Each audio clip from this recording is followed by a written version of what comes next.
Welcome to the Multiply Your Success podcast, where each week we help growth-minded entrepreneurs and franchise leaders take the next step in their expansion journey. I'm your host, Tom Dufour, CEO of Big Sky Franchise Team, and as we open today, I'm wondering if you have thought about using stories to lead, teach, or inspire others. Well, maybe you've thought of using stories in your marketing. It's been pretty popular over the last several years, but what about helping lead your team? And our guest today is Mark Carpenter, who's the author of the book, Master Storytelling, and he's the founder of the company under the same name. And I recently have finished reading his book, Master Storytelling, and it's a great book that lays out how you can lead, teach, and inspire using storytelling. And Mark describes himself as a serial storyteller. Even as a child, he said he loved to tell stories and mainly to get attention. And he said he leveraged that ability into a career in marketing, communications, and public relations, then as a college professor and as a corporate facilitator, and now teaching others through his company, Master Storytelling. So you're going to love this interview with Mark. Let's go ahead and jump right into it. I am Mark Carpenter, and I refer to myself as Chief Storyteller with Master Storytelling. And it's a title that I can embrace. A lot of times we have titles in our lives that don't mean very much, but I kind of like that one. So when you can assign your own title, pick one that you really like.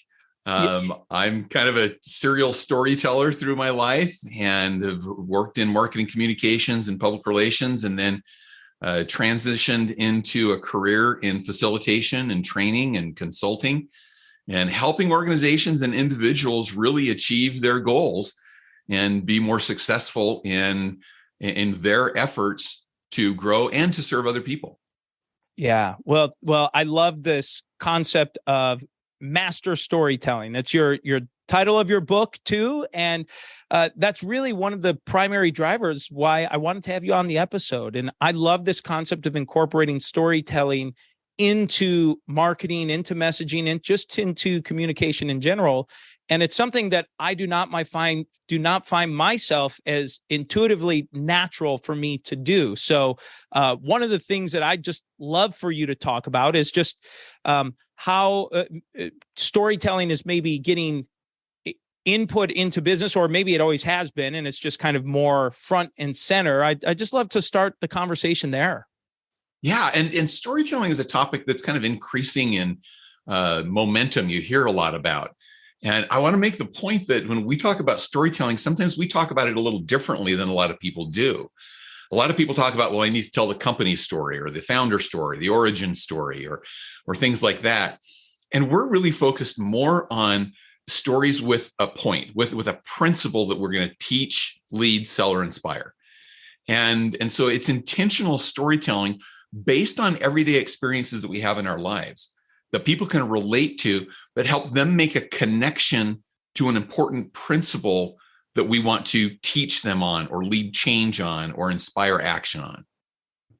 Well, that's really interesting. So to me, that sounds kind of almost like an art and a science that's tied into this, right? With a principle tied into it, right? There's some science in there, but there's also this art of actually crafting around that. So I'd love for you just to talk about kind of interweaving those together. Yeah, well, the science really comes from a lot of research that's been done about the impact of storytelling. And I think this is why we're hearing about it a lot, is there's been research done about how it connects us as human beings and how it even changes the interactions within your brains as you tell and listen to stories. So that I could go geeky on you in terms of the science around that and the research that people have done and why it connects. That's really the science side, is that there is a specific reason that storytelling works. It's not just because it's fun. It's not just because we like it, but there are actually some scientific reasons as to why stories work. So that's the science side of it. The art side of it is, this is going to be different for different people. I'm going to tell a story differently than you will tell a story.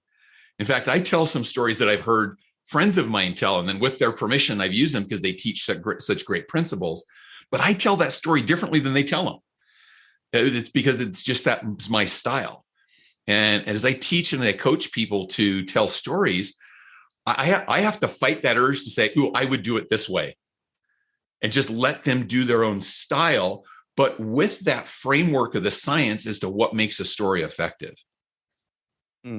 So is this idea, I love this concept of principles, teaching principles. It kind of reminds me of like Aesop's fables and these kinds of things that orient around that. So would you mind sharing just a little bit more about this principle storytelling? And then that's part one. And then part two of the question is how someone might be able to integrate that into their own business story that they're sharing or telling. You bet. Well, part of it is that, we love stories because we live stories. It's really what our lives are, is just a collection of little events that are the stories that we have.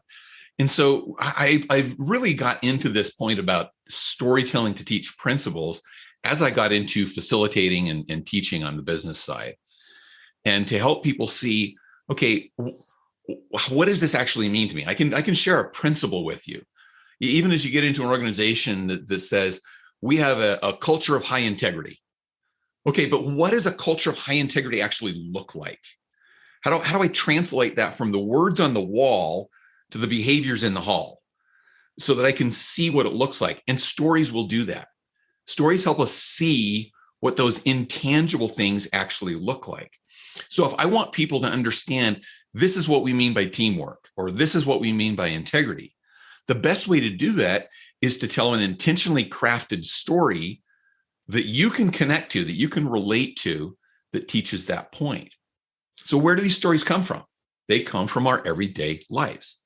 Those are the best kind of stories. You mentioned Aesop's fables. Those are great, but those are made up stories that don't really happen. You don't really see a mouse and a lion talking to each other in real life, but you do see somebody stepping up to help another team member without being asked, even when it's inconvenient. And so tell that story if you're trying to emphasize the point, we believe in teamwork here at the company. And those are the kind of things that people relate to and remember, so that when you're saying, yes, we believe in teamwork, they know what that looks like because they can remember the story that you told that brought them there. Your second part of this question was, how do you do this? How do you get into this? How do you integrate this into your everyday life? And the first thing is just paying attention, is being aware that it's these everyday moments of our lives that can be powerful stories. The extraordinary really lives inside those ordinary moments that we have. So I encourage people to take note of any time they have an experience that creates an emotional reaction with them. And that emotion can go all the way from joy to sorrow to frustration to happiness to a pleasure to satisfaction, whatever it happens to be. If you have an emotional reaction to an experience in your life, there is probably a lesson there that you could at some point integrate into into your teaching by telling a story.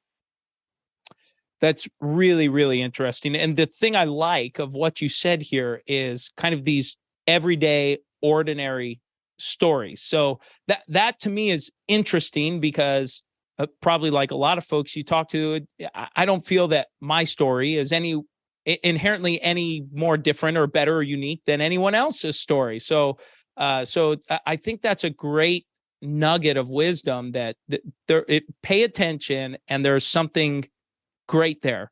Now, one of the things though is certainly these are easy ways to make, or an easy way to find things is observation, just pay attention. But what about some common mishaps or mistakes that come along for these storytelling? Any examples or suggestions you'd give there? You bet. And I think the big thing starts with being intentional about why you're telling the story and why this story. In other words, what point am I trying to make with this story? Maybe I have an experience in my life that I have an emotional reaction to. And so I'd say, great, there's a story there. And so I start telling that experience. But if I share the experience without being clear on what my intent is at the end, one of a couple of things will happen. Number one is we tend to wander around the story looking for the point. I refer to that as not landing the plane. If we don't have a destination in mind as to where the story is going, we're going to be flying around. And so if we're intentional up front, we don't make that mistake. But I see people making that mistake a lot. The second point is really the flip side of that, is that if we're not clear on our intent in the story, we may leave out important details that will actually help make that point. But if I'm not clear on the point, I'm not going to realize that that is an essential detail to have in there. So really, it all stems from being deliberate and intentional about what's the purpose of this story. Not telling a story just to tell a story, but really having an end goal in mind. And that will help you edit and focus those stories in a way that will help you accomplish that goal. Interesting. So for someone who's maybe thinking, all right, Mark, I like this. This is interesting. I want to give it a go. I want to try this out with something with my own business. Do you have a framework or kind of some guidelines or steps that someone might be able to take and implement or in helping them through this process? Yeah, absolutely. And we have a little framework that we teach in. It's in the book in Master Storytelling, and it's also in our workshop that we teach. There's a lot of people that teach storytelling frameworks, and they'll have 8 or 12 steps or 7 steps. We have 3. We don't want people to overcomplicate it. And this ties actually to the science that we were talking about earlier, about the brain chemistry that happens when you hear a story. And so it starts with creating relatable characters in a common situation. So, who am I? What's the situation that I was facing as the starting point of that story? What's the goal that I'm trying to accomplish? And if it's a relatable goal, if it's a simple enough thing, you can relate to that. I tell a story sometimes about driving to the airport on a Sunday afternoon. Now, there's no big, I need to get to the moon type of story there or type of goal, but you can relate to the fact that you've probably driven to the airport at times trying to make your flight. Okay. It's a simple enough thing that we can connect to that. And so that creates a connection within our brains. The next thing that has to happen in your story is there has to be something that gets in the way of you accomplishing that goal. There has to be some kind of conflict going on. If it's a story about how everything went just completely smooth, there's really hard to capture people's hearts and attention in that kind of story.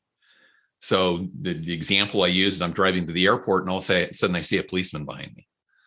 And the lights aren't on, but the policeman's right behind me. And so what's my first thought? I'm going to get pulled over. This is going to keep me from getting to my flight on time.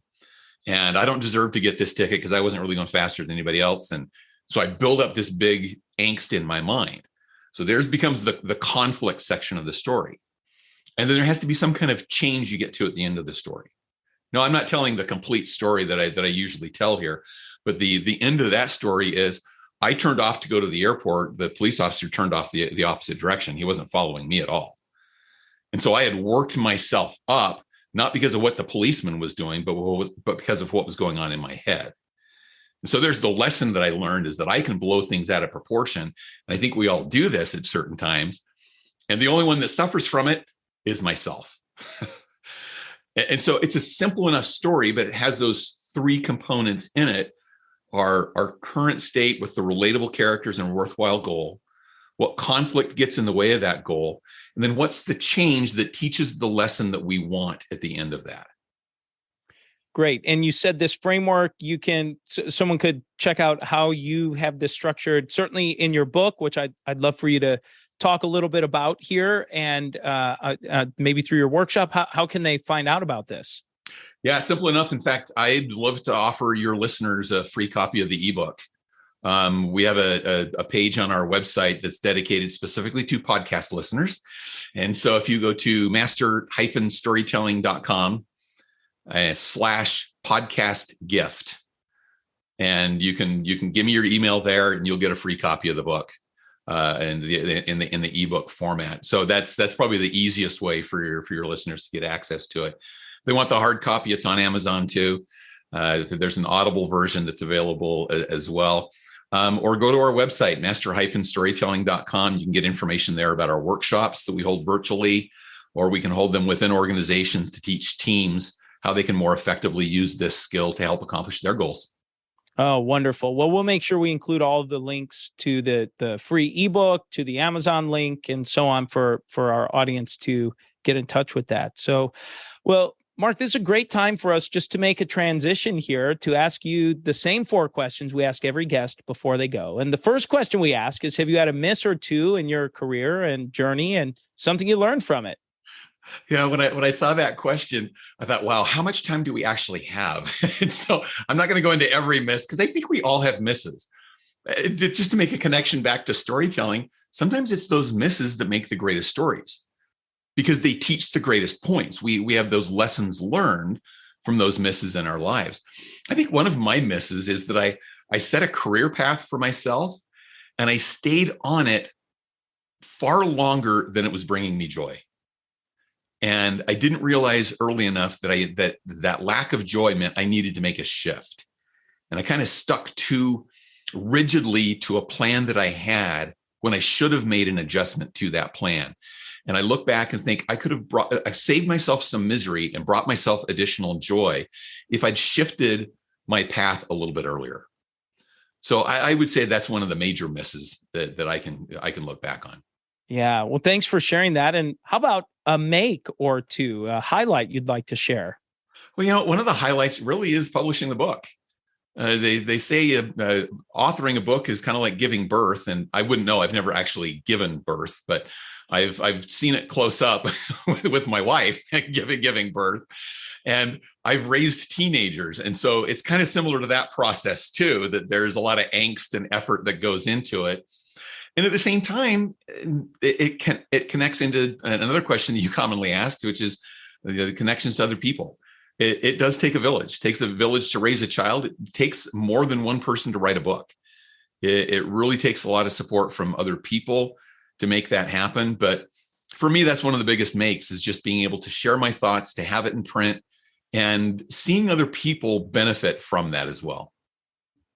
Yeah. Well, the next question we like to ask is about a multiplier that you've used in growing yourself, your business. Anything of note you'd like to point out there? I think the biggest thing for me is just maintaining an abundance mentality. There's room for everyone. Even as I started writing the book Master Storytelling and was doing some research, I ran across some other books on storytelling. And my first reaction was, oh no, this has already been done. But then I read their books and went, okay, I have a little bit different take on this. And so just keeping in mind that there's room for everyone, wherever we are. And that to not try to take that personally, but to really look for where's my space where we can be cooperative rather than competitive in this bigger market. Absolutely. Well, and just by way of a great example, even on our podcast here, we've had a couple of different guests on talking about various forms of storytelling, but none with the focus and direction that you've described. It's very unique in what you're describing. So while from a broad topic, it sounds similar on the surface, but really this concept of principles, I really, really like that focus and attention, especially as someone I would consider at best an amateur at this kind of storytelling thing. And even hearing how you've described it, it simplified in a way that said, oh yeah, I get that. I think I can improve on that. So I appreciate that with what you're doing. Thank you. Yeah. And the final question we like to ask every guest, Mark, is what does success mean to you? I think success means to me, this is going to sound a little bit convoluted maybe, or multi-layered, but success to me is helping other people to help other people.